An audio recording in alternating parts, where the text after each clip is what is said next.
Bien, bienvenidos a este ciclo de foros Venezuela, 10 años antes y otro tanto después de hoy, con motivo del 10º aniversario de Benamérica. Son 3 jueves sucesivos. El jueves pasado estuvimos viendo 2014-2023, una década de profundización de la crisis. Un estupendo foro donde escuchamos a Ricardo Holman, Trino Márquez y Jacqueline Richard. En el día de hoy vamos a dedicarlo al año 24, a este año de la libertad, tal como lo declaró Benamérica a comienzos de 2024, año de la libertad. Y tenemos una invitada de lujo en el día de hoy, de ella vamos a hablar y está con nosotros. El jueves de la semana que viene, 2 de mayo, concluimos el ciclo de foros con a partir de 2025, la reconstrucción camino al progreso, y tendremos a Gustavo Tarre, a Isabel Pereira y a José Manuel, que está con nosotros hoy y que igualmente estará la semana que viene.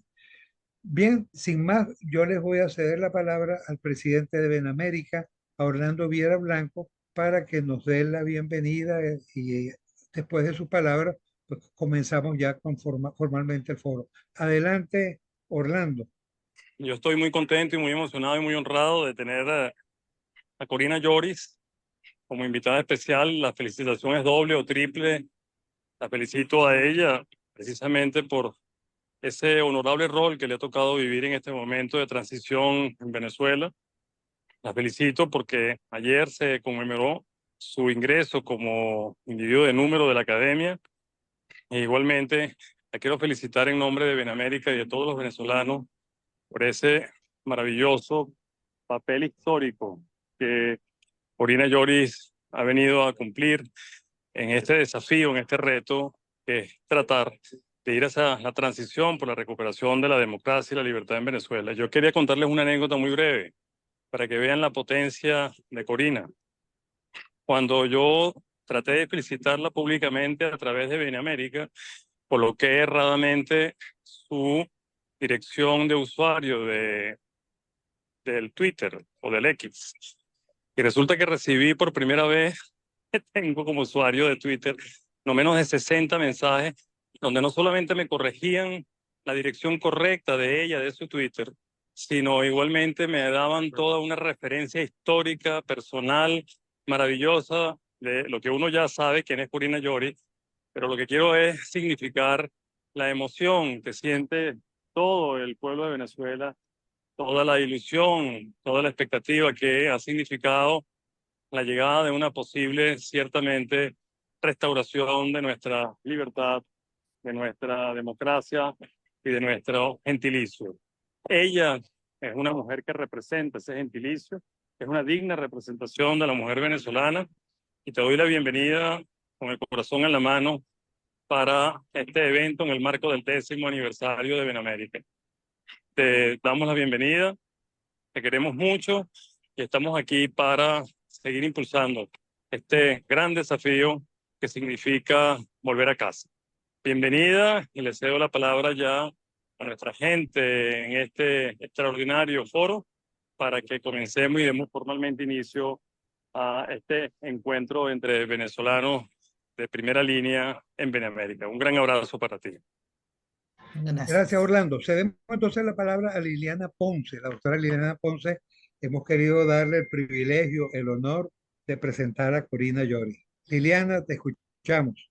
Bueno, comienzo. Antes de presentarla, debo felicitar en nombre de todos a la doctora Corina Lloris Villasana, quien ayer 24 de abril se incorporó como individuo número de la Academia Venezolana de la Lengua, correspondiente de la Real Academia Española, donde ocupa ahora la silla O, la que en sus momentos fuera de Eduardo Blanco, autor de Venezuela Heroica, de Laureano Vallenilla, autor del Cesarismo Democrático, y de Rómulo Gallegos, el de Doña Bárbara, y de otras obras incorporadas integralmente a nuestro espíritu nacional. Corina, te felicitamos. Estamos orgullosos de ti.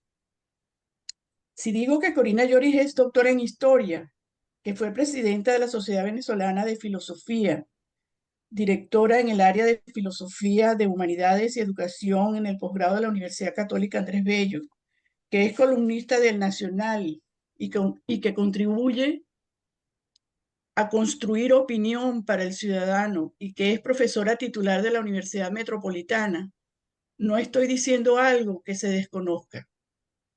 Pero tal vez lo que no saben es que Corina es una poderosa campeona de dominó a quien no fácilmente se le para de la mesa. Se conoce que Corina Yoris es miembro de diversas organizaciones académicas en las áreas de filosofía, lógica y letras, y que su obra Analogía y Fuerza Argumentativa fue galardonada como Premio de Investigación Filosófica Federico Riu. Pero lo que no todos saben es que Corina Yoris arrima y bocha como pocos. Es campeona de bolas criollas. En esta etapa singular de la historia venezolana, Corina Yoris ha saltado el reconocimiento público por su papel en hacer respetar la voluntad de los venezolanos que se expresó en la primaria, un evento en el cual más que una candidata presidencial, ahora inconstitucionalmente inhabilitada, se eligió a una líder de la nación para conducir a Venezuela en estos momentos que exigen una gran alianza nacional. Corina es una persona íntegra en sus convicciones, es una mujer de palabra. Todos los venezolanos estaremos siempre agradecidos y reconocemos su coraje, nobleza y responsabilidad. Fiel representación del alma buena, decente y digna de nuestro gran país. Bienvenida, Corina. Gracias, Liliana, por esas bellas palabras de presentación. Vamos a ceder la palabra a Corina Yoris y les informo si desean intervenir, habrá posibilidad de hacerlo al final, pero vamos a dar prioridad a quienes hagan sus intervenciones, preguntas o comentarios a través del chat. O sea, despacharemos primero el chat, si nos queda tiempo vamos con las preguntas en vivo. Como que si quieren, pues ya de una vez pueden comenzar a hacer sus comentarios a medida que vamos escuchando a Corina. Corina, bienvenida. Felices de tenerte acá. Muy agradecida con las palabras de Liliana. Sí, ciertamente hay muchos aspectos de mi currículum que son a veces ignorados precisamente porque uno en los currículos hay cosas que no pone, hay cosas que no escribe. No escribo, por ejemplo, que yo soy egresada de San José de Tarbes y que ayer en el en el brindis de la academia, algunas tarbesianas protestaban de que eso no había sido dicho nunca. Bueno, lo digo hoy.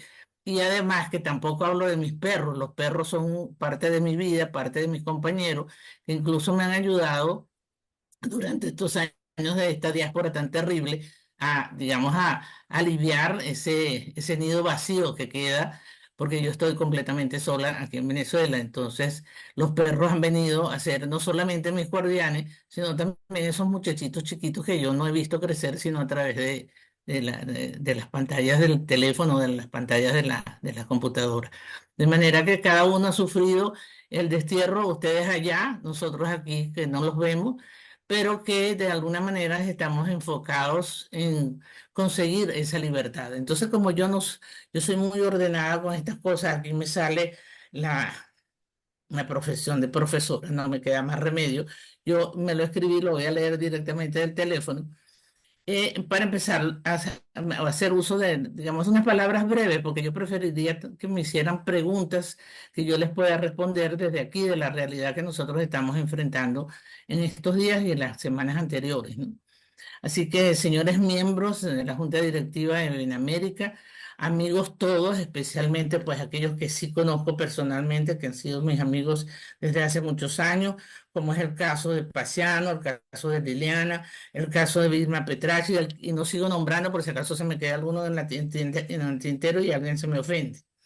Yo, ante todo, quiero enviarles un cordial saludo y este agradecimiento por la invitación para que participara con ustedes en esta maravillosa fecha del 10º aniversario de Benamérica. Este encuentro de hoy tiene un título muy acertado cuando se dice 2024, Año de la Libertad. Yo le agrego para nuestro país. Pero yo me pregunto, ¿y qué significa libertad? ¿Qué estamos queriendo nosotros significar con ello? Se puede recurrir al diccionario de la lengua española tranquilamente y le encontramos nada más y nada menos que dos entradas para definirla. Y la primera de ellas es la facultad natural que tiene el hombre de obrar de una manera o de otra y de no obrar por lo que es responsable de sus actos. Y la quinta, para no hablar de las 12, en los sistemas democráticos es el derecho de valor superior que asegura la libre determinación de las personas. Además de estas definiciones que encontramos en el diccionario de la lengua española, es posible intentar ir más allá. Y pues yo me podría dedicar a hablar de las nociones de libertad expresadas por Isaiah Berlin, por ejemplo, en su famosísimo libro Los conceptos de libertad, o acercarnos a Ludwig von Mises en su planificación para la libertad. Pero no es ahí donde yo quiero hacer mi énfasis. Y esa no es mi intención, discernir de manera muy teórica sobre el principio fundamental de la persona, que es la libertad. Más bien quiero interpretar el deseo de los organizadores, que yo debería centrarme en este momento crucial de la situación política de nuestro país. Yo quisiera destacar que en los últimos años se apoderó del país un fuerte sentimiento de desconfianza, un fuerte desprecio por la política y sobre todo la terrible dicotomía entre la libertad del ser humano y la rendición voluntaria ante un amo. Es ese inducir el miedo, cultivar el temor ciudadano para conseguir que la voluntad se quiebre y obedezca voluntariamente. Analizar ese sentimiento podría construirse desde la psicología, pero como yo no soy psicóloga, y esa no es la idea que me mueve a hablar ante ustedes, yo he escrito varias veces sobre este terrible sentimiento que se da en las personas que son sometidas a regímenes autoritarios. En esas distintas reflexiones, yo he relacionado el sentimiento entre la legitimidad del poder y el miedo. Generalmente, para referirse al ejercicio legítimo del poder, se apela a las nociones weberianas al respecto. Sin embargo, tampoco es el camino que yo escogí. Yo he recordado un viejo libro, que lo tengo por cierto muy cercano aquí en este momento, que se llama El Poder, los genios invisibles de la ciudad, de Guglielmo Ferrero, autor también de La grandeza y decadencia de Roma y de la civilización antigua. Esta obra de Ferrero fue publicada en francés en los Estados Unidos, ya que en Europa hubo mucho temor a las represalias nazis por las ideas que había expuesto Ferrero en dicha publicación. Fue un acérrimo enemigo del fascismo y cuando volvió exilado en Ginebra, escribió esta obra donde concibe y expone la relación que hay entre el poder y el miedo. Los seres humanos, dice Ferrero, sienten temor entre ellos mismos, tienen conciencia de su fuerza sobre unos y en contraposición su debilidad ante otros. Mantiene como tesis primordial de su libro que el poder se convierte en la mejor manera como el ser humano maneja el miedo, el terror. En su afán por evadir el pánico que produce vivir en la pura anarquía y evitar también el pavor que produce la guerra, el ser humano simplemente recurre al miedo. Perdónenme, pero como le puede haber pasado, se me fue el teléfono. ¿A quién ejerce el poder? En un artículo que yo titulé no hace mucho tiempo, no hace mucho, se llama Ilegitimidad del poder y miedo proyectado en lo real maravilloso, y que fue publicado en la revista Araucaria de la Universidad de Sevilla. Yo expresaba, en relación precisamente con el tema del miedo y la legitimidad, que la importancia de la legitimidad del poder está en que únicamente un poder legítimo está en condiciones de librar a los hombres del miedo, mientras que un poder ilegítimo, en cambio, solo puede fundarse en el miedo. Pero como nunca se sabe si la reacción de aquellos a quienes se pretende dominar con el miedo va a ser o va a seguir siendo el sometimiento y no la rebelión, un poder ilegítimo es un poder que se siente más amenazado, es un poder dominado él mismo por el miedo, y como este miedo lo lleva a incrementar sus amenazas y a sentirse por ello y con razón más amenazado, se entra en una suerte de círculo infernal. El propio Ferrero afirma que la coacción puede reducir a los hombres a la obediencia, pero también puede desembocar la revuelta. Y ese es el punto en el que nosotros estamos en la actualidad. Cuando nosotros caminamos por la calle de Caracas, cuando se puede caminar, o vamos a alguna concentración política donde se ha intentado bloquear a María Corina, por ejemplo, y la han agredido, se oyen los gritos de la gente que dice, no tenemos miedo, perdimos el miedo, ya no tienen que quitarnos. El poder ilegítimo se ha visto envuelto en su propio miedo. Desde 2022, cuando iniciamos el camino electoral de esta etapa política, y que se nombró la Comisión Nacional de Primaria. Nuestro reto mayor fue levantar la esperanza y la confianza de la ciudadanía. No pocos fueron los escollos que tuvimos que salvar, desde la precariedad de recursos hasta la infidencia y traiciones dentro del propio seno de la comisión. Pocos días antes de la primaria, sufrimos el descalabro de una de las candidaturas y sus acusaciones en forma pública. Aún así, la primaria se llevó a cabo y constituyó un éxito para propios y extraños. De esa elección salió un nuevo liderazgo, que es el que hoy día encarna María Corina. Ella consigue, perdón, desde ese momento del 22 de octubre, han sido mucha el agua que ha corrido bajo los puentes y se materializó la ilegal e inconstitucional inhabilitación de María Corina. Eso hizo que surgiera una nueva candidatura, que fue la mía, y que fue propuesta de manera unánime por la Plataforma Unitaria Democrática, y hasta ahora nosotros no sabemos porque yo nunca pude ser inscrita. Justamente el régimen estaba apoderado al mismo de sus propios miedos, bloqueó los sistemas para conseguir la inscripción. Yo les puedo garantizar que fueron días sumamente difíciles y, sin embargo, en la lucha sostenida hemos marcado nosotros la agenda. Se inscribió un nuevo candidato con la finalidad de salvar la participación con la tarjeta de la MUD, y hoy contamos con el embajador Gonzalo Urrutia como el candidato de la unidad. Hoy día, tanto en el ámbito mundial como en el nacional, es posible observar un peculiarísimo panorama que recuerda a los esperpentos de Valle Inclán. Tanto los llamados pragmáticos como los de la denominada política progresista, y yo por cierto odio estas distinciones, se valen de pseudoideologías donde reinan los sofismas y con ellos tirios y troyanos tratan de justificar sus acciones. Yo ni por asomo pretendo negar que toda acción política por necesidad termina adquiriendo caracteres pragmáticos, pero lo que resulta inadmisible es la ausencia de ideas y la ausencia de valores. En medio del ambiente de indecisiones, rupturas, quiebres, la población venezolana desencantada, incluso hasta hastiada de tanta falsedad, ansía conseguir un cambio político, un cambio social, económico, que permita devolver al país al menos la esperanza de alcanzar niveles de recuperación de decorosos estándares de vida. ¿Y qué es lo que nos encontramos? En esos sectores que nosotros mismos hemos llamado falsa exposición, se oyen discursos, si se les puede llamar así, plagados de eslóganes vacíos de contenido. Hay diferencias entre cada partido, entre cada candidato.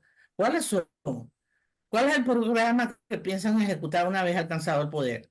Parecía que lo importante es hablar y mucho, no callar. Parafraseando una vieja prédica, que me falla el pensamiento, las ideas, pero no el habla. Por supuesto que hay honrosas excepciones, pero también la ciudadanía parece sufrir de amnesia y muchas veces olvida las viejas promesas no cumplidas. En una sociedad que ha devenido anómica, donde sus leyes han sufrido una degradación casi completa, es absolutamente imperativo acudir a las ideas de la axiología. No se trata de revivir valores, se requiere de resignificarlos. Es tomar en consideración el contexto, es andar y tener presente el hic y el nunc, en vez de quedarnos anclados en significaciones que ya no reflejan la realidad circundante.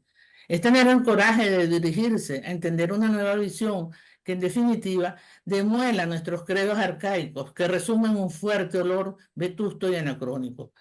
Esa división ética, y no hay que tenerle miedo a esa palabra, está en manos de los propios ciudadanos en general y de los dirigentes políticos en particular.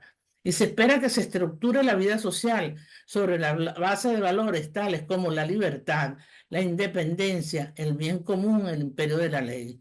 Venezuela es mucho más que su bella e imponente geografía, que sus impresionantes riquezas, que la alegre música maravina o los nostálgicos valses andinos, que sus mujeres hermosas. Venezuela tiene un cimiento valiosísimo, valores civiles, una extensa y variada cultura, producto de su mixtura, una literatura que no se agota en la lucha entre la civilización y barbarie, una poesía subyugante y el gran tesoro de la ensayística, un itinerario filosófico ignorado e inexplorado por muchos, que se empecinan no solo en marginarlo, sino en arremeter en todo lo poco que queda de la filosofía y que todavía permanece en nuestra patria. Venezuela ha disfrutado de maravillosas casas editoriales, casas de cultura, teatros, museos. Hoy día están arruinados y devastados. Hay que dejar en el pasado y con muchísima admiración por sus victorias, las guerras y las contiendas militares. Este momento venezolano es de Pedro Carujo, no es el momento, perdón, no es el momento de Pedro Carujo, no, es el periodo de José María Vargas, el del ciudadano íntegro y cabal. Muchísimas gracias, lo digo corto para poderle responder a las preguntas que ustedes me quieran hacer. Corto y bueno, mi querida Corina, dos veces bueno, estupendo, profundamente agradecido. Gracias. Sirve de marco de introducción a esta conversación hoy sobre 2024, Año de la Libertad. En nuestro chat todavía no hay nadie que ha formulado preguntas, están los saludos de María Elisa Ramírez, de Franklin Segarra, de Reinaldo Serpa y de Marisol Diegues, de nuestro programa de ayuda humanitaria. Eh, eh, Yo formulo una pregunta. Corina, sí, ya voy para allá. Corina, por fin, Sí, 2024, año de la libertad. sí, yo creo que sí. Yo creo que sí. De eso no significa que nosotros no sepamos que tenemos, hoy es que día 25 de abril, Sí, nos quedan 3 meses, ¿verdad? Nos quedan tres sí. meses para las elecciones. 93 días nos quedan. Y yo creo que en estos 93 días puede pasar cualquier cosa. Pero lo que sí estoy seguro es que hasta este momento nuestra planificación ha estado tan, digamos, tan centrada y tan bien pensada que ellos se han quedado sorprendidos con cada una de las respuestas que nosotros hemos dado. En el caso específico de María Corina, me voy a atrever a hablar por boca de ella. ¿Cuántas veces fue acusada de sectaria, acusada de personalista? Y sin embargo, ella da unas muestras que otros políticos no nos han dado, porque ella ha declinado 2 veces su candidatura. Ella no solamente lo hizo conmigo, sino que ella apoyó también a los de Edmundo González Urrutia.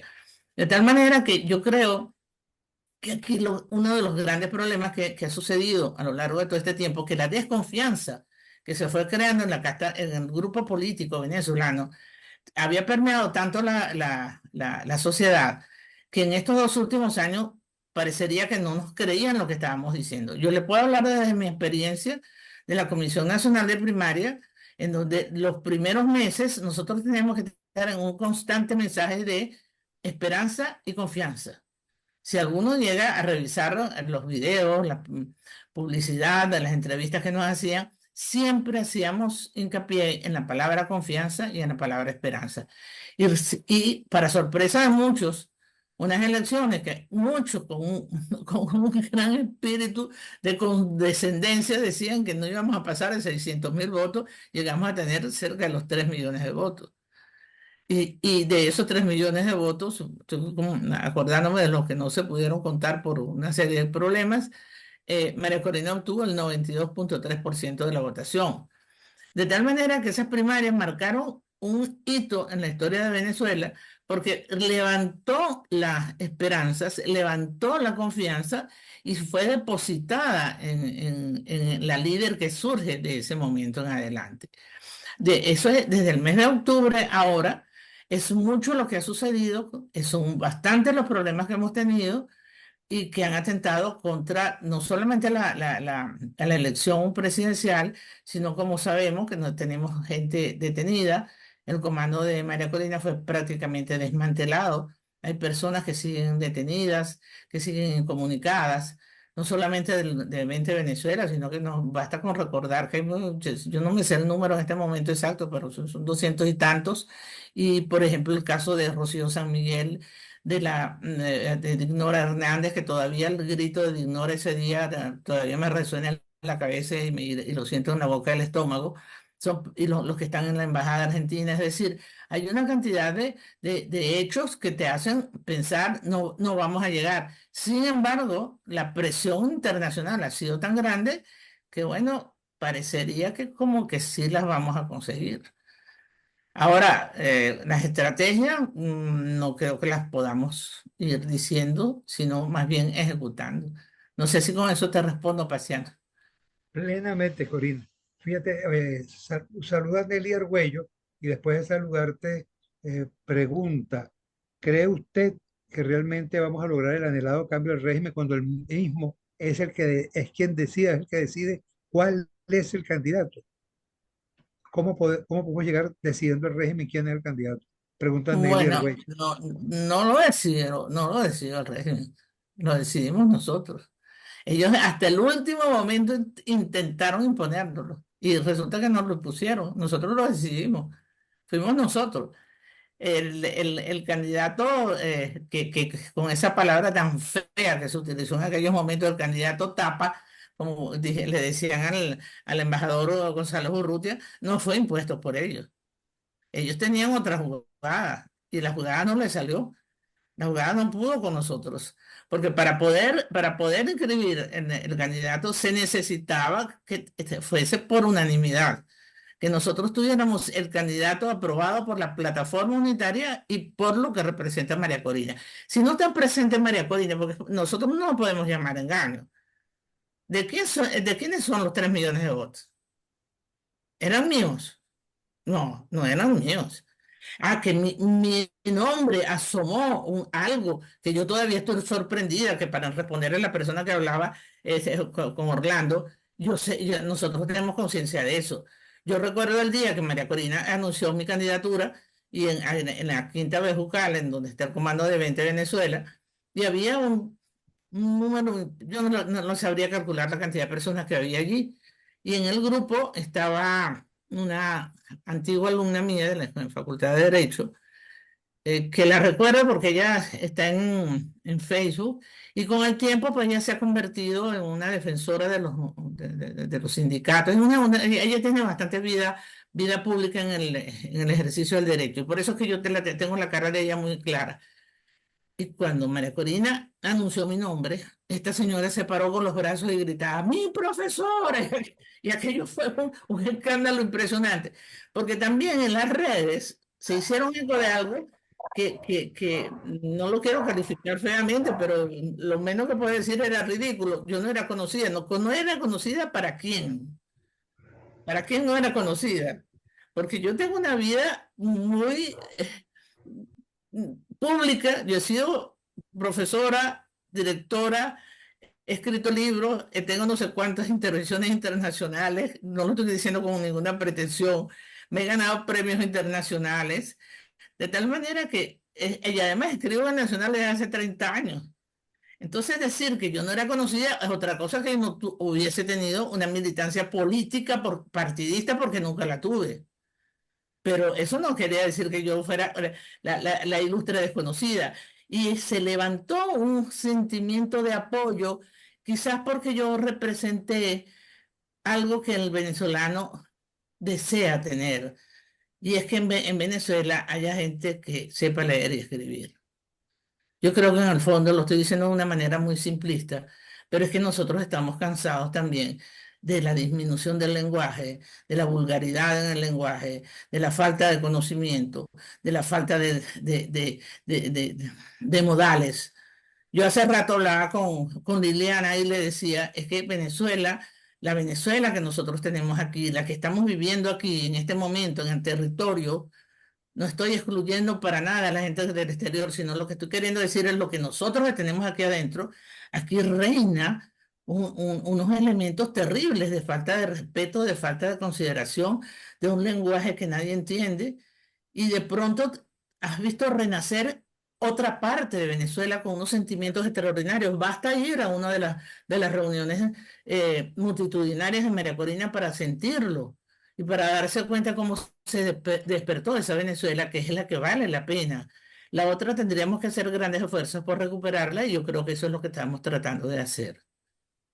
Gracias, Corina. Varias preguntas por acá. Te saluda Vladimiro Mujica, vicepresidente de Benamérica. Gracias por estar con nosotros. José Manuel Gracias. Lorenzo, ¿qué pasa, Corina, si los resultados del día de las elecciones no cuadran con la data que tenga la mesa de la unidad? Bueno, nosotros tenemos ahí un elemento que se llama los 600K. A nosotros hacernos trampa creo que les va a costar bastante trabajo. Y evidentemente que si tú me planteas ese escenario, creo que es Vladimir el que hace la pregunta, ¿no? Yo creo No, que esa, ahí... José Manuel Lorenzo hace la pregunta. Ah, José Manuel, yo creo que eso es un escenario que puede desencadenar una protesta bastante fuerte, porque es que aquí las personas, para hablarlo en castellano venezolano, aquí los venezolanos estamos rastreados. Estamos rastreados, ustedes lo pueden ver en las calles. Miren, yo he visto, yo no sé si fue así, yo me acordé que fue en San Sebastián de los Reyes, cuando María Corina estaba entrando a la población, bueno, no podía, y el carro quedó en la mitad, la camioneta quedó en la mitad del puente. Y entonces ella decía, bueno, a mí lo que me va a quedar es tirarme para el río. Y de repente se acercaron unas mujeres a hablar con María Corina, de decirles que lo que pasaba era que ellas la estaban obligando, pero que pasara. Y la gente perdió completamente el miedo, porque detrás de María Corina venía un gentío dispuesto a llevarse a todo el mundo por delante. Entonces, yo no quisiera en ningún momento que aquí se presentara una situación de violencia, una situación de confrontación, pero sí que nosotros estamos conscientes de que vamos a defender los votos hasta el último momento. Y eso va a ser bastante difícil que nos trampeen, porque tenemos un número impresionante de personas que se están formando, no solamente como los testigos, no solamente con los miembros de mesa, sino que estamos hablando de los 600K, que son grupos que van a estar pendientes en cada mesa de votación. Evidentemente que debajo del cielo también se hacen las trampas. Para eso también es que estamos haciendo todo este movimiento. Gracias, Corina. Iván Ramos Barnola quiere saber qué podemos hacer a esta altura, los 5 millones de venezolanos que estamos en el exterior, para poder votar. Y él mismo dice qué posibilidades habría de solicitar a los gobiernos de los países que nos reciben, donde estamos residenciados, que nos ayuden a levantar el censo, a determinar que sí estamos acá, etcétera. Bueno, yo creo que esto es un problema muy serio, Paciano, porque aquí el asunto donde está, primero, ellos abrieron ese registro electoral y yo les voy a dar una prueba. A mí me volvieron a cambiar los apellidos. A mí me volvieron a cambiar todos los datos. De manera que yo no sé si cuando yo vaya a votar no voy a tener problemas. A menos mal que yo tengo la cédula vieja, ¿no? Pero el problema grave está centrado en que hay países en donde no hay consulados, en donde no hay relaciones, como es el caso de los Estados Unidos. ¿Cómo haces para votar? A mí se me ocurren cosas, que también se las he oído a otras personas, que incluso nosotros tratamos de hacerlo cuando las elecciones primarias, pero que nos faltó el financiamiento, que eran unas aplicaciones que se hacían, se podían comprar y hacerlo a través de los teléfonos, de tal manera de hacerlo, yo no sé si sería correcto llamarlas unas votaciones paralelas, que si bien no tienen el significado, perdón, el valor, digamos, la validez que deberían tener, pero sí mostrarnos al mundo entero cuál es la votación y el sentir de los venezolanos. Yo creo que ese sería un peso grandísimo sobre la decisión que se tome. Ahora, anteriormente, esas yo creo que son más de una. Miren, durante la Comisión Nacional de Primaria, ustedes no tienen idea del número de embajadas que nosotros visitamos. Yo no las puedo nombrar por obvias razones, pero nosotros agotamos las instancias internacionales para conseguir que se abriera el registro electoral permanente. Y ustedes saben perfectamente que en aquel momento solamente habían 110.000 venezolanos registrados en el REP. Yo ahora no me sé el número de cuántos lograron actualizarse. Que las votaciones fueron mayores fue porque que nosotros abrimos otro sistema que es muy parecido a lo que yo estoy diciendo, de hacer algo que, si bien es cierto, no tenga validez, puede servir como muestra de lo que se está pretendiendo en el país, y es que se vea que el rechazo es un rechazo mayoritario, que no es un rechazo de que uno tiene 50% y el otro 49%. Nosotros estamos hablando de 80-90% contra un 10%. E incluso Ah, fíjense, yo no sé si ustedes han estado viendo los últimos números, y ya en el grupito ese de 5, 7, 10 candidatos ya están empezando a tratar de agruparse para subir el número y el porcentaje que tienen, porque es tan bajo que es ridículo lo que están haciendo allí. Evidentemente que también están juntando fuerza, porque muchos apuestan no a las elecciones del año 2024 y que se logre hacer el cambio político, sino que están apostando a una especie de convivencia con el régimen y entonces buscar algún tipo de acomodo en las elecciones del 2025, que se supone que son las elecciones legislativas, ¿no? Pero ya yo creo que la lucha tiene que ser evidentemente a través de las relaciones internacionales. Yo no creo, y aquí yo creo que está Adolfo Salgueiro, que sabe mucho más de eso que yo. Eso es muy difícil porque no hay las condiciones en el sentido de abrir los consulados. Pero lo que sí es interesante es la opinión internacional. Fíjense en lo que se consiguió al no haber aceptado mi candidatura, cómo empezaron gobiernos a dar opiniones y a presionar sobre el régimen, porque para ellos es un drama esta diáspora. Si esto es lamentable para nosotros, para ellos es un problema gravísimo, para cualquier país es un problema gravísimo. El número tan grande de migrantes. Y aquí se está hablando de millones de personas que saldrían de nuevo en caso de que no se pueda sacar el régimen del poder. Y yo creo que Así aquí es es. una labor internacional que en este caso, fíjense, ¿no? En este caso nosotros tenemos una ventaja, y es que González Urrutia es un diplomático de carrera, ¿no? Que tiene bastante conocimiento de eso. Así es. Mi querida Corina, te saluda el general Antonio Rivero y Luis Gómez de allá de Texas, en la frontera con México, abogado que representa a los inmigrantes en casos ante la corte en ese lugar, te dice lo siguiente. Solo quiero dejar constancia del entusiasmo y energía con que entre los refugiados ha despertado este proceso esperanzador. Muchos perseguidos, torturados, militares, maestros, médicos, están deseosos de volver a su casa y a contribuir con el rescate de la democracia. Es impresionante el ánimo que existe. Este es el comentario de... Yo he leído algunos, ¿no? De los que logro leer, por eso que me veo en la cámara con los ojos hacia abajo, no he leído algunos. Hay alguien que me dice, ojalá hubiese sido usted, no, no importa. Nosotros estamos trabajando en conjunto, nosotros no estamos separados aquí. Yo en más de una ocasión dije que dice la semejanza con una carrera de obstáculos, diciendo, me pasaron al testigo y yo el testigo estoy dispuesto a dárselo a otro y se lo di. Y yo sé que el embajador González Urrutia haría lo mismo en caso de que se presentara. Nosotros aquí tenemos que seguir adelante y yo también me han hecho una pregunta en algunas de las entrevistas y me lo dijeron en la primera rueda de prensa que di, que cuál sería mi primera medida. Y yo dije, darle la libertad a los presos políticos. Pero me faltó agregar otra cosa, ¿no? Abrir los aeropuertos para que regresen ustedes. Para empezar, que yo conozco a dos de mis nietos, los conozco por internet.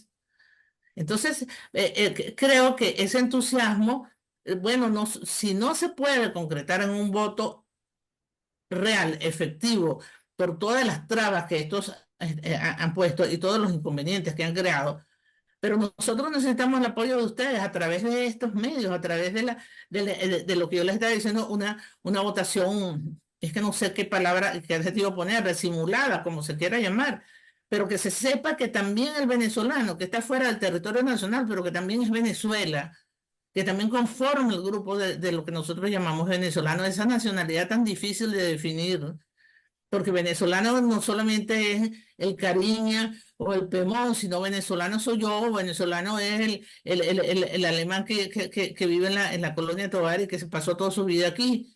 Entonces, somos nosotros, y si ustedes no pueden efectuar el voto en el sentido estricto de tenerlo en una urna y que sea contado aquí en Venezuela, nosotros necesitamos su apoyo y que siga ese entusiasmo, que no pierdan ese entusiasmo porque esa es la fuerza que nosotros tenemos. La fuerza de nosotros es la fuerza del venezolano. El equipo que tenemos es Venezuela.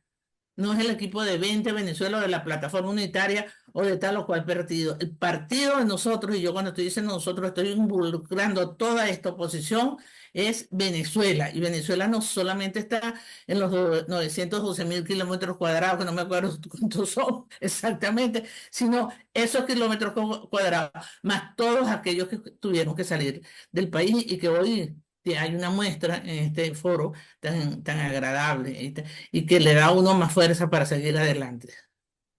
Gracias, Corina. María Elisa Ramírez desde Colombia reafirma las dificultades para poderse inscribir.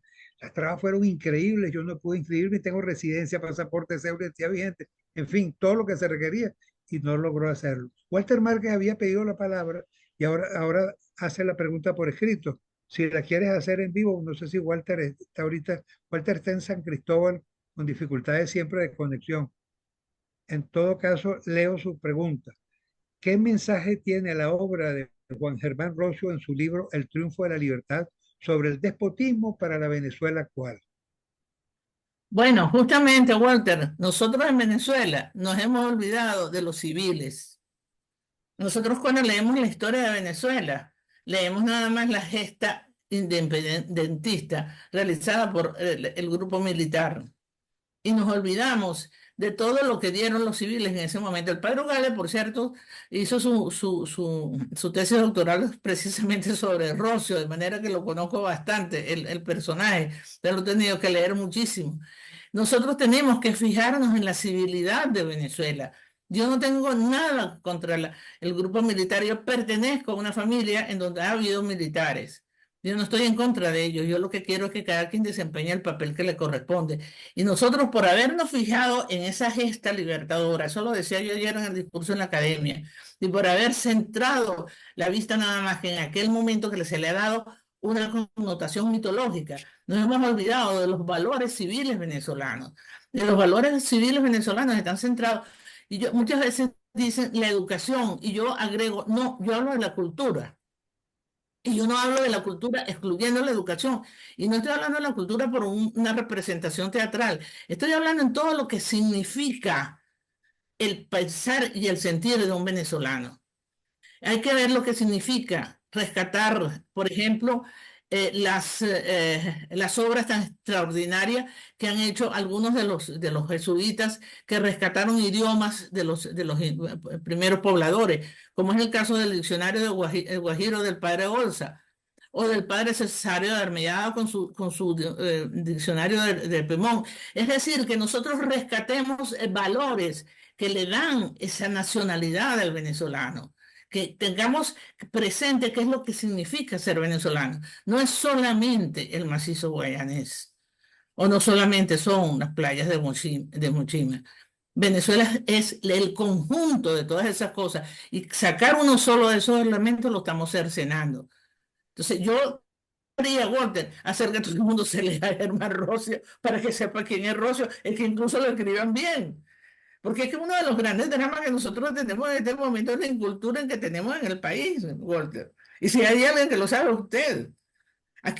Nosotros estamos en las clases, en las universidades, y lo que nos da es dolor ver cómo está el saber de los muchachos. ¿Perdí la conexión o me están oyendo? No, perfectamente, te vimos Ok. perfectamente. Sí, no, no es que me hizo una cosa rara porque ustedes saben que en la zona donde yo vivo yo sufro bastantes bajones de luz y hay momentos en que, bueno, los que han estado en clase conmigo saben a lo que yo me refiero. Claro, así es. Bueno, gracias, Corina. Walter levantó la mano nuevamente. Le vamos a dársela. Walter, dos Sí, minutos, hermano querido. 2 minutos te los mido.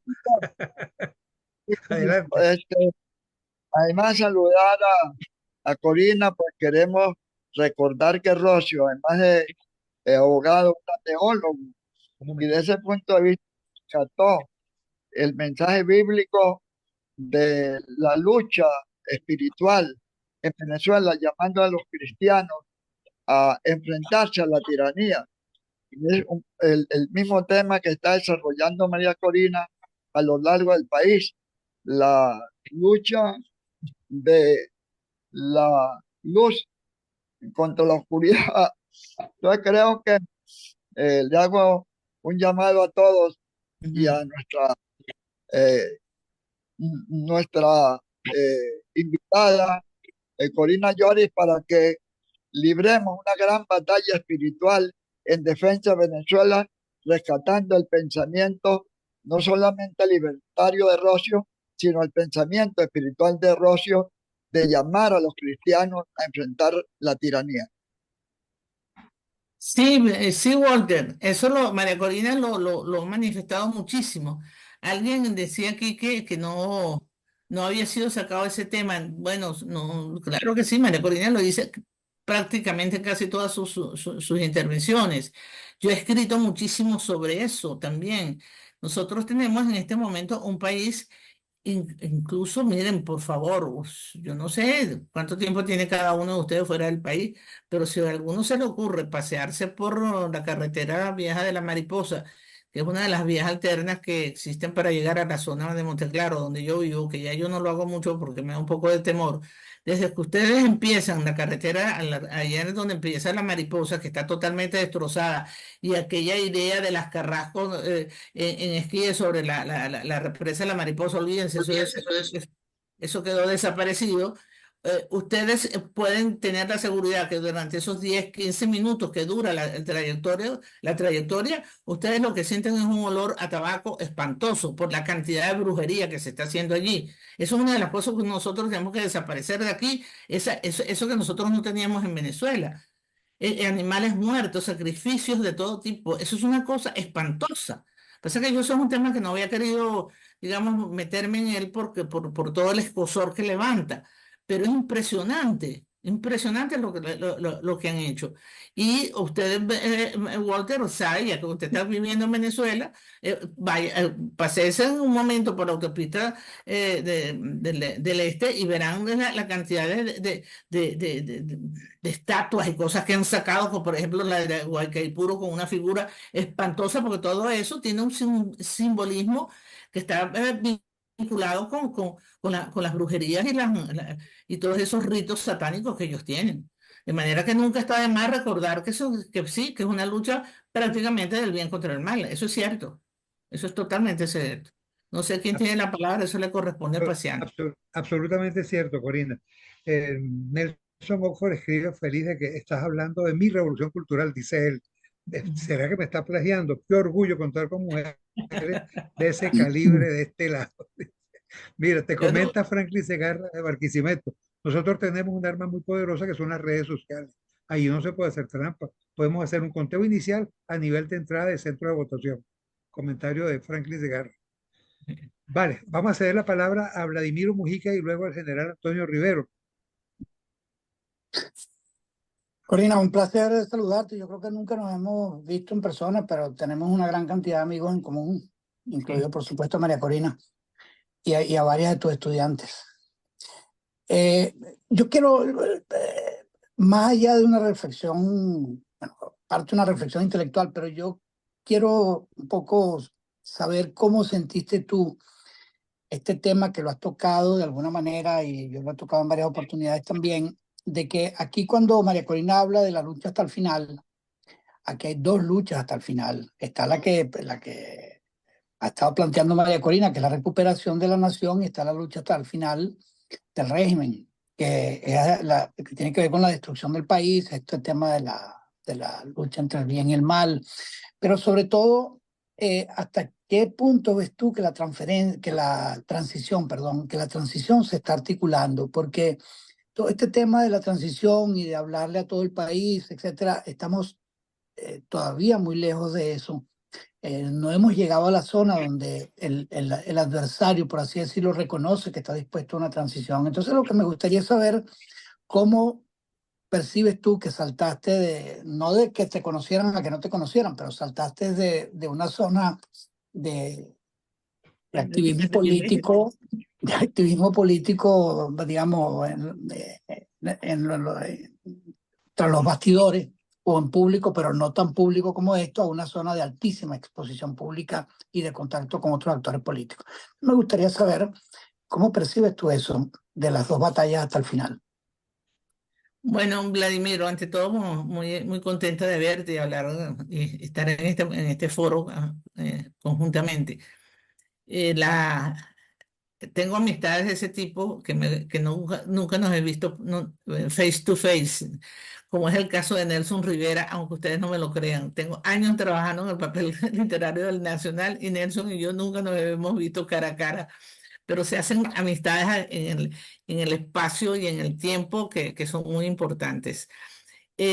Hay sí dos tipos de finales. El final, bueno, conseguimos las elecciones, ganamos las elecciones, cobramos las elecciones. No, vamos a decir que esa sería una de las interpretaciones de hasta el final.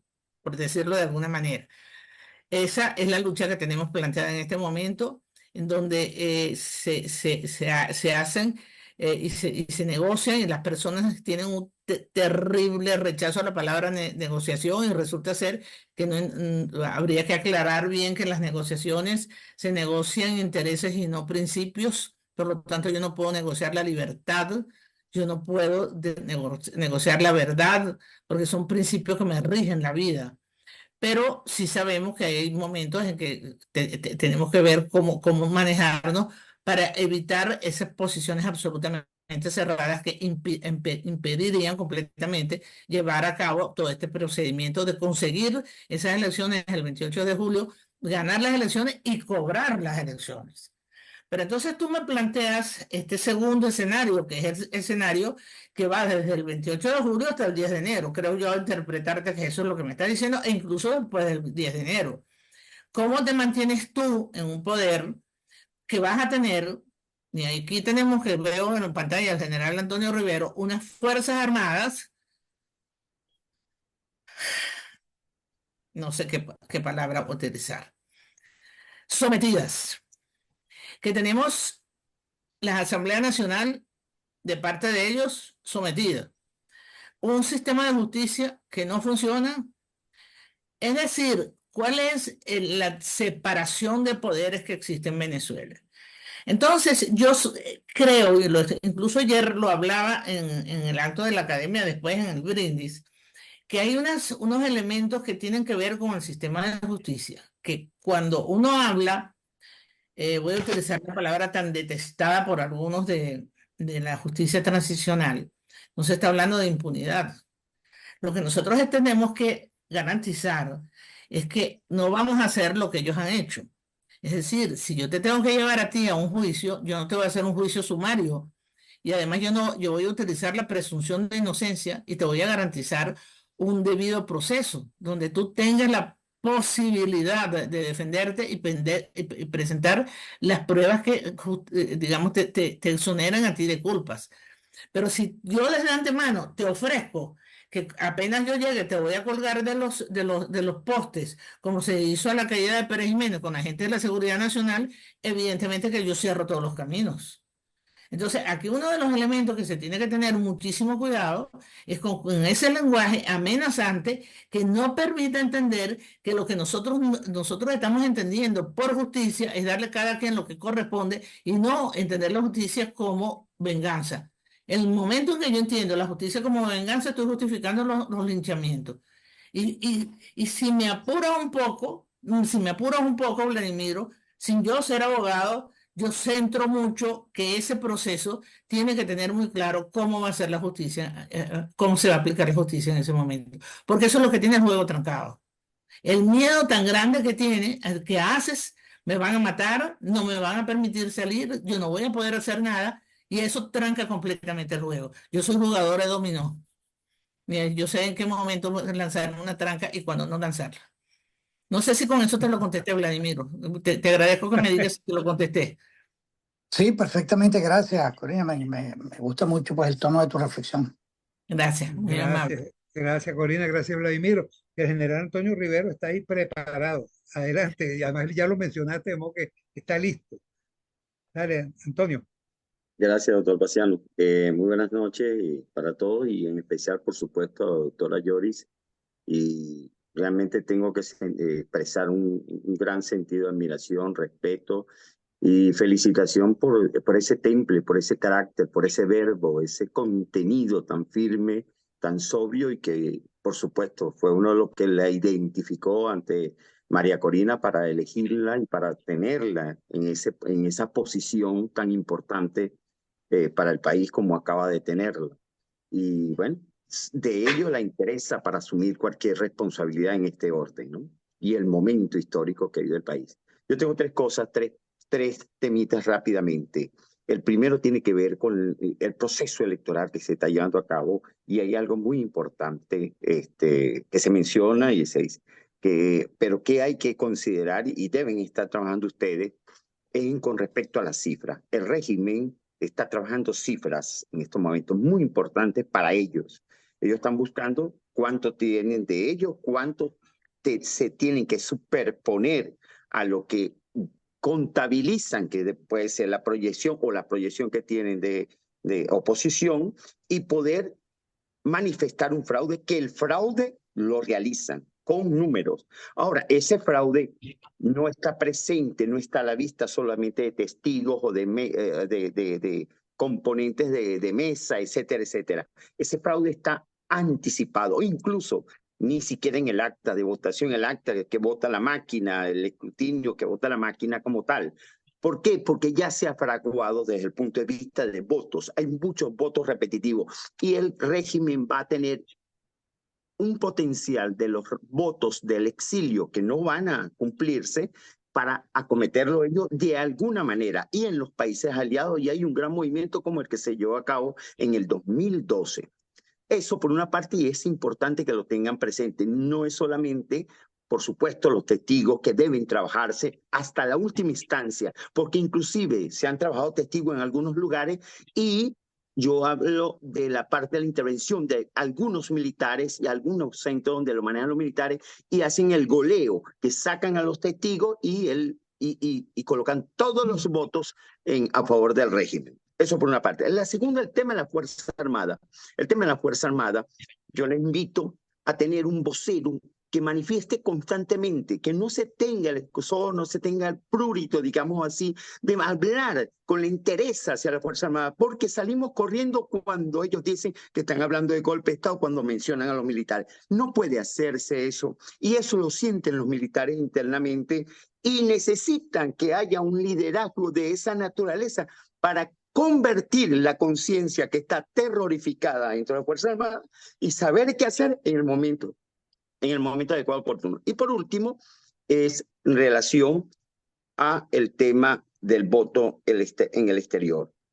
Hay manera de hacerlo sistemáticamente y hay manera de proponerlo. Y como usted lo dijo, no sé qué tengan programado, pero estoy a la orden para ayudar en la parte sistemática. Soy especialista en ingeniería de sistemas telemáticos y puedo aportar desde afuera lo que sea necesario y en conjunto con quien estén dispuestos para ello. Muchas gracias, profesor. Bueno, muchísimas gracias, General Rivero. Yo le voy a responder con respecto a la parte técnico electoral. Bueno, nosotros tenemos unos técnicos electorales excelentes, ¿no? Y tenemos muy claro el panorama de trampa que hay montado. Si usted me habla de cifras, ayer salió una encuesta que yo no sé, en este momento no logro recordar el nombre de quién es el que publica, y dice que la oposición para ganar las elecciones debe sacar una cifra mayor a 7 millones de votantes. Entonces yo una rápida cuenta matemática, pues yo tengo una computadora en la cabeza. Dije, entonces, si yo necesito 7 millones de votos, significa que el gobierno tiene 6.999.999 y le gano por uno, ¿no? Eso significa que estamos hablando de 14 millones de votantes, más los votos que aparezcan en los otros candidatos. Es decir, que ellos están hablando de un universo de unos 15 millones de votantes. Y justamente uno de los problemas que existe es que cuando ellos hablan, general, del padrón electoral, ellos hablan de 20 millones de votantes. Y esos 20 millones de votantes, eso es falso.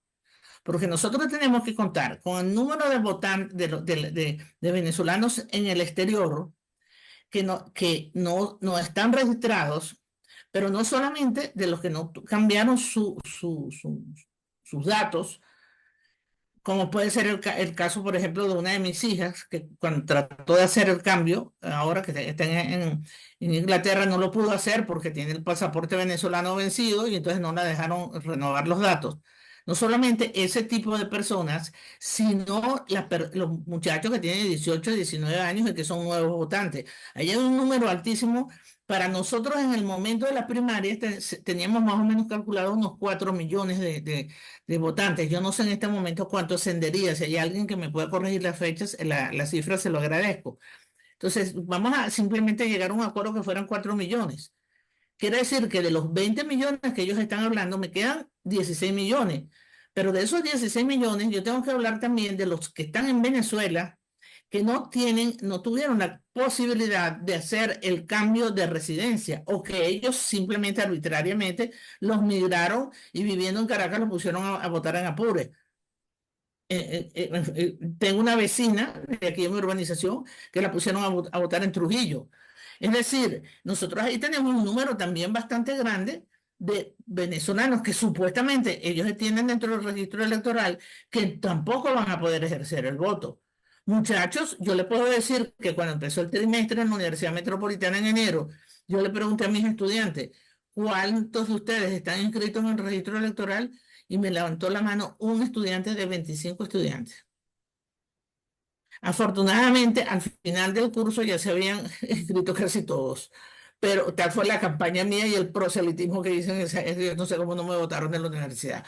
Entonces, lo que lo quiero decir es que la cifra que se está manejando con respecto a los votantes es falsa, pero nosotros tenemos conocimiento de eso en general. Nosotros ahí no nos están agarrando de tontos. Nosotros tenemos técnicos electorales fabulosos que están, digamos, conformando todas las defensas posibles en la defensa del voto. Y lo que usted me decía al final, bueno, el voto en el exterior también se puede hacer de manera paralela. No sé exactamente cómo sería. Yo no tengo esa experiencia como la pueden tener los técnicos electorales, pero creo que también lo que podemos hacer son cosas que publicitariamente incidan mucho a la hora de la decisión. Y deje de último una parte de las Fuerzas Armadas, porque yo me dediqué durante muchísimo tiempo, junto con una persona del área de historia, que falleció lamentablemente, que se llamaba Domingo Irul, que era uno de los grandes especialistas en el tema militar aquí en Venezuela, y yo trabajé mucho con Domingo cuando yo estaba haciendo uno de los doctorados. Y aprendí mucho sobre el tema del militarismo en América Latina. Y yo creo que uno de los grandes problemas es que el tema militar es un tema tabú en Venezuela. Aquí que no se nos ocurre a cualquiera de nosotros hablar algo de los militares porque inmediatamente saltan que estamos promoviendo golpes de Estado, magnicidios o cualquier otro tipo de cosas que nos endilgan. Es muy duro y entonces yo no sé, me perdió el general dónde está, ya lo vi dónde está. El general, mire, yo les voy a proponer que me nombre ministro de la Defensa. A ver, que tenga por primera vez una mujer ministro de la Defensa. Adelante. A ver si me hacen o no me hacen. Si se me No, cuadra o no se me cuadra. Vamos a ver qué pasa. me le cuadro desde ya, pues. Aprobada la moción. Mi querida Corina, Edgar Jerónimo Amado, el presidente de Juvenil, de Jóvenes Venezolanos Exterior, insiste en lo del voto en el exterior para los jóvenes, si podría ser reabrir, etcétera, el registro, cosa que ya sabemos que a esta altura, para estas elecciones, no sería posible. Luis Gómez comenta que se puede ir otra tercera parte de la población en el caso negado de que ganara el régimen. Nos están hablando acá desde Weston. Estoy de acuerdo en el día de las elecciones. Déjame ver, rodar acá. Ay, Dios mío. Ok, un segundito. Debemos hacer nuestra mejor demostración de apoyo organizando nuestras propias elecciones en cada ciudad, se refiere al exterior. Es Sí, importante que el mundo vea cuántos votos están mutilando el régimen. Si nos organizamos y nos apoyamos mutuamente, cuenten con Weston.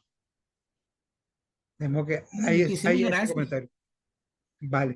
Ahí tenemos dos preguntas finales, digo finales o casi finales, nos quedan unos 10 minutos de este evento. Vamos a darle la palabra al profesor Adolfo Salgueiro. Adolfo, adelante, hermano. Abre tu micrófono. Muchas gracias.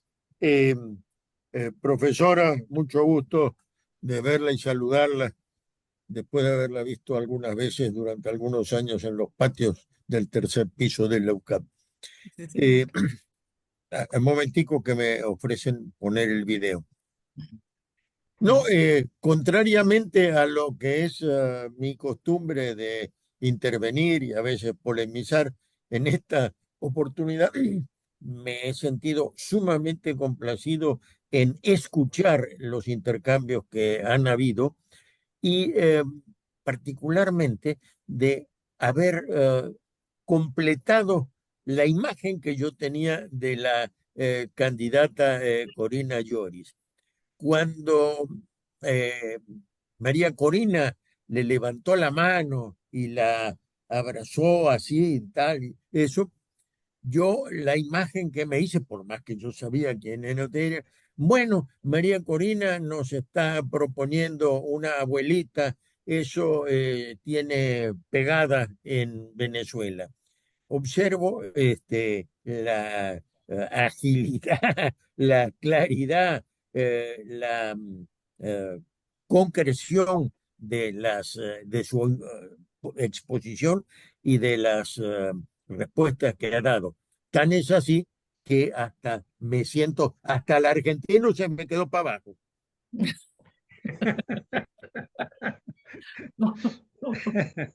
Muchas gracias, profesor Salgueiro, muy agradecida. Y claro que recuerdo con mucha nostalgia los encuentros en el tercer piso de los edificios de aula de la Universidad Católica Andrés Bello, por supuesto. Es que lo que sucede, aquí hay varios elementos, profesor Salgueiro. Primero que el uso peyorativo de la abuela no había por qué tomarlo en el sentido estricto de lo que quieren decir cuando hablan de abuela, porque piensan con las abuelas que estamos con unas agujas tejiendo, que por cierto me encantaría saber hacerlo, pero nunca supe hacerlo, porque yo toda la vida me dediqué a estudiar y entonces yo con las manos no soy muy hábil.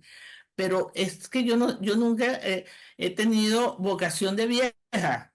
Y entonces yo he comentado en alguna de las entrevistas que me han hecho, me apropié de una anécdota de Clint Eastwood, que un periodista le preguntó, pero bueno, ¿cómo es posible que usted a los 93 años siga trabajando en la dirección de una película que requiere tanto desgaste? ¿De dónde saca usted tanta energía?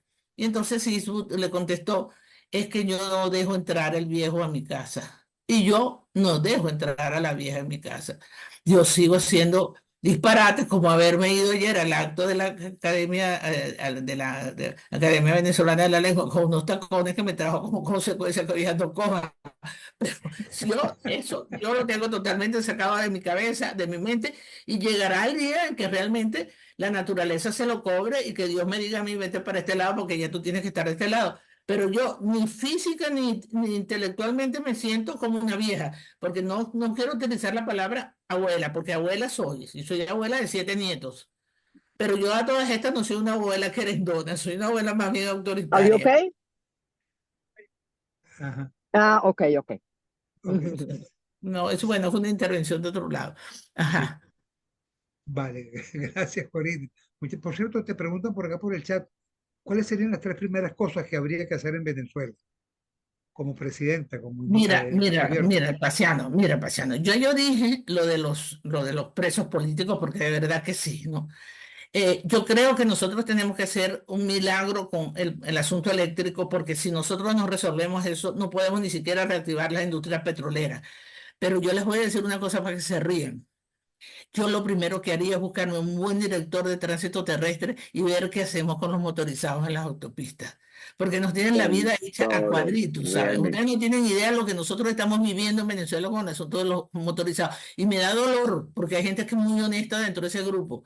Pero los accidentes que nosotros vemos a diario nos hace pensar que aquí es indispensable que se tomen una medida fuerte con ese problema que tenemos. Estamos peor que en Sao Paulo, que es mucho decir. Es mucho decir. Orlando Viera Blanco. Adelante, gracias, Corina.